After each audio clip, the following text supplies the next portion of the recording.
అదే RTV app వార్తల్ని క్షణాల్లో చదివే అవకాశం ఉంటుంది. ఒక న్యూస్ పేపర్, ఒక టెలివిజన్ ఛానల్ మీ చేతుల్లో ఎప్పుడూ ఉంటాయి. రాష్ట్రంలో భిన్న వాతావరణం కొనసాగుతుంది. మధ్యాహ్నం వరకు మండుటెండలు అనంతరం ఒక్కసారిగా వాతావరణం చేంజ్ అయ్యి ఉరుములు మెరుపులతో కూడినటువంటి భారీ వర్షం నమోదవుతుంది. గత 3 రోజుల నుంచి ఇదే విధంగా నమోదవుతుంది. ఎన్ని రోజుల వరకు ఇదే వాతావరణం కంటిన్యూ అయ్యే అవకాశాలు ఉంది. రానున్న రోజుల్లో వెదర్ ఏ విధంగా ఉండే అవకాశం ఉంది. దీని గురించి మనతో మాట్లాడడానికి ఐఎండీ సీనియర్ ఆఫీసర్ శ్రావణి గారు ఉన్నారు. వారితో మాట్లాడతా. మేడం, 3 రోజుల నుంచి కూడా వెదర్ చాలా డిఫరెంట్గా కనిపిస్తుంది. నిన్న జిహెచ్ఎంసీ పరిధిలో వర్షం బీభత్సం సృష్టించింది. ఎన్ని రోజుల పాటు వర్షాలు నమోదయ్యే అవకాశం ఉంది?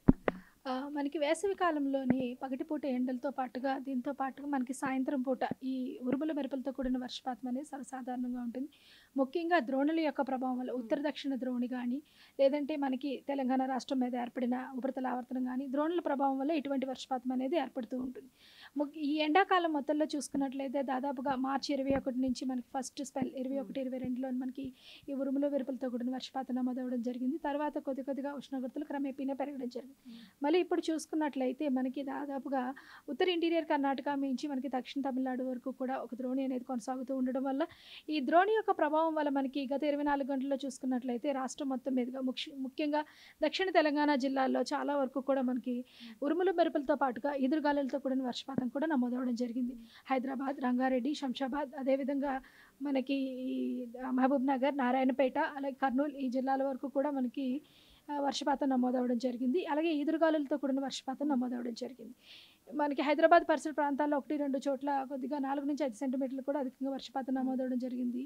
ఇదే విధమైన వాతావరణం మరొక 2 రోజులు కూడా కొనసాగే అవకాశం ఉంది. ఎందుకంటే ద్రోణి మనకి కొద్దిగా ఇంటీరియర్ కర్ణాటక మీద కానీ, మహారాష్ట్ర మీదుగా ఉండడం వల్ల ఈ యొక్క ప్రభావం మనకి ఇంకా దక్షిణ మరియు ఈశాన్య తెలంగాణ జిల్లాల మీద కొంచెం ప్రభావం చూపించే అవకాశం ఉంది మరో 2 రోజులు కూడా. తర్వాత ద్రోణి కొద్దిగా మనకి పక్కగా అంటే దాదాపుగా సౌత్ ఇంటీరియర్ కర్ణాటక మీద నుంచి కానీ కొద్దిగా ఛత్తీస్గఢ్ పరిసర ప్రాంతాల్లో వెళ్ళే అవకాశం ఉన్నందున ద్రోణి యొక్క ప్రభావం పూర్తిగా తగ్గి మనకి 22, 23, 24లోని పొడి వాతావరణం కూడా ఏర్పడే అవకాశం ఉందన్నమాట. నిన్న వర్ష ప్రభావం ఏ జిల్లాలో హైయెస్ట్గా ఎన్ని సెంటీమీటర్ల మేర నమోదైంది? ఇటు జిహెచ్ఎంసీ పరిధిలో హైయెస్ట్గా ఏ పార్ట్లో నమోదైంది? జిహెచ్ఎంసీ పరిధిలో మనకి దక్షిణ జిహెచ్ఎంసీ కానీ మనకి ఈశాన్య జిహెచ్ఎంసీలో కొద్దిగా అధికంగానే నమోదవడం అయితే జరిగింది. మొత్తానికి రాష్ట్ర లెక్కల గణన ప్రకారం చూసుకున్నట్లయితే కాకుండా 1-2 చోట్ల భారీ వర్షపాతం నమోదవడం అయితే జరిగింది. అలాగే దక్షిణ తెలంగాణ జిల్లాలో శంషాబాద్ మరియు మత్స్య మండలాల్లో కూడా మనకి రిపోర్ట్స్ వచ్చిన ప్రకారం చూసుకున్నట్లయితే 1-2 చోట్ల మనకు వడగళ్ళ వాన కూడా కురవడం అయితే జరిగిందనమాట. చాలా వరకు జిహెచ్ఎంసీ పరిధిలో చాలా చోట్ల చెట్లు కూడా ఒరిగాయి. ఈదురుగాలు ఎఫెక్ట్ ఎన్ని రోజుల వరకు ఈదురుగాలు ఉంటాయి? ఈదురుగాలకు సంబంధించి అలర్ట్స్ ఏ విధంగా ఉన్నాయి? ఈదురుగాలు కూడా మనకు మరో 2 రోజులు ఉండే అవకాశం ఉంది. ఈదురుగాలు కూడా గంటకి 30 నుంచి 40 కిలోమీటర్ల వేగంతో వీచే అవకాశం ఉంది. ఈ 2 రోజులు కూడా అంటే ఈ రోజు హైదరాబాద్ మీద ఎక్కువగా ఉండే ప్రభావం ఉండే అవకాశం ఉంది. రేపు హైదరాబాద్ మీద కొద్దిగా తక్కువగా ఉండే అవకాశం అయితే కనిపిస్తుంది. ఏమైనా అలర్ట్స్ జారీ చేస్తున్నారు ఇటు రాష్ట్రానికి కావచ్చు, జిహెచ్ఎంసీ కావచ్చు? ఆల్రెడీ మనకి ఈ నౌకాస్ట్ అలర్ట్స్ అనేవి ఇస్తూ ఉంటాం మనకి ఎప్పుడైతే స్టార్ట్ అవుతుందో మనకి సెల్ నుంచి. దీంతో పాటుగా ఈ 2 రోజులు కూడా థండర్ స్టార్మ్ అలర్ట్స్ అనేది ఇవ్వడం జరిగిందనమాట. ముఖ్యంగా ఉరుములు మెరుపులతో పాటుగా ఈదురుగాలు గంట నుంచి 30 నుంచి 40 కిలోమీటర్ల వేగంతో వీచడం కొన్ని జిల్లాలకి మనకి ఆయా జిల్లాలకి ఎల్లో అలర్ట్ అయితే జారీ చేయడం జరిగింది. ప్రస్తుతం ఒకవైపు అకాల వర్షాలతోని రైతన్నలు కూడా చాలా నష్టపోతున్నాయి. ఇటు మామిడి కావచ్చు, వాళ్ళకి ఏం చెప్తారు? అంటే దాదాపుగా ఈ 2 రోజులు కూడా ఈ ఈదురుగాలులతో కూడే అవకాశం ఉంది కాబట్టి ఇప్పుడు దాదాపుగా ఇది ఉంటుంది కాబట్టి కొద్దిగా ఈదురుగాలుల ప్రభావం అయితే ఉంది. మనకి తర్వాత కొద్దిగా తగ్గే అవకాశం ఉంది. పొడి వాతావరణం ఏర్పడే అవకాశం అయితే కనిపిస్తుంది అనమాట. ప్రస్తుతం ఉష్ణోగ్రతలు ఎన్ని డిగ్రీలు నమోదవుతున్నాయి? ఏమైనా తగ్గుతున్నాయి? ఇప్పుడు గత 3 రోజుల్లో ఏమైనా తగ్గాయి? ఉష్ణోగ్రతలు ఈ సమయంలో సాధారణంగానే ఉంటాయండి. దాదాపుగా మనకి 39 నుంచి 40 డిగ్రీల మేర ఉంటాయి. అత్యధికంగా మనకి నిన్న చూసుకున్నట్లయితే నిజామాబాద్లో 42 డిగ్రీల మేర కూడా నమోదవడం జరిగింది. ఇదేమైనా వాతావరణం ఈ 5 రోజులు కూడా ఉండే అవకాశం ఉంది. ఉత్తర తెలంగాణ జిల్లాల్లోని మనకి ఇంకా 39 నుంచి 41 డిగ్రీల మేర నమోదే అవకాశం ఉంది. దక్షిణ తెలంగాణ జిల్లాలో మనకి 39 నుంచి 40 డిగ్రీలు ఉంటూనే కొద్దిగా వర్షపాత సూచన అయితే కనిపిస్తుంది. ఎల్లటి నుంచి అంటే 22 నుంచి చూసుకున్నట్లయితే దాదాపుగా మనకి పూర్తిగా పొడి వాతావరణం ఏర్పడి ఉష్ణోగ్రతలు 40 నుంచి 42 డిగ్రీల మేర కూడా నమోదే అవకాశం ఉంది. నిన్న కనిపించినటువంటి ఎఫెక్ట్ ఈ రోజు కనిపిస్తుందో జిహెచ్ఎంసీ పరిధిలో వర్షం సంబంధించి?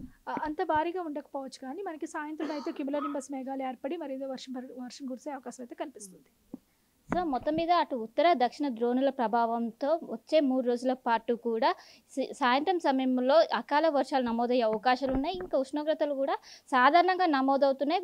వచ్చే 3 రోజుల పాటు కూడా ఇదే విధంగా భిన్న వాతావరణం కొనసాగుతుంది. అనంతరం పొడి వాతావరణం కొనసాగే అవకాశం ఉన్నట్లు కూడా ఒక వాతావరణ శాఖ అధికారులు చెప్తున్నారు. అదేవిధంగా వానలతో పాటు ఈదురుగాలు గంటకు 30 నుండి 40 కిలోమీటర్ల వేగంతో వీచే అవకాశం ఉంది. అటు రైతులు కావచ్చు, ఇటు ప్రజలు కావచ్చు జాగ్రత్తగా ఉండాలంటూ ఒకవైపు వాతావరణ శాఖ అధికారులు చెప్తున్నారు. కెనపర్సన్ కోటేశ్వరరావుతో కలిసి శిల్ప ఆర్టీవీ హైదరాబాద్. జేఈఈ మెయిన్ 2025 ఫలితాల్లో ఓపెన్ కేటగిరీలో 2 ఆల్ ఇండియా ఫస్ట్ ర్యాంకులు సాధించి సెన్సేషనల్ రికార్డు సృష్టించిన Shri Chaitanya. I am Devratna Najmi. I have scored a perfect 300 out of 300 in JEE Main 2025. Excited to share my experience with Sri Chaitanya's champions. Best aspects of the AITS is the in-depth performance analysis provided after each test. Thanks to Sri Chaitanya AITS. Hi, my name is Ajay Reddy.